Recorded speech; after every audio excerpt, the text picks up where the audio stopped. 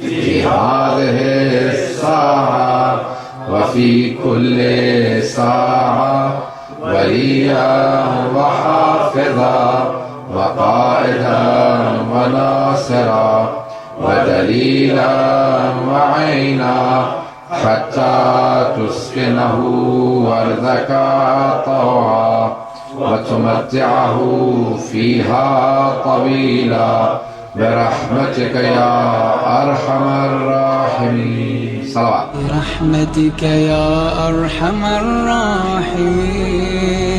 وصلى الله على محمد وآله الطاهرين.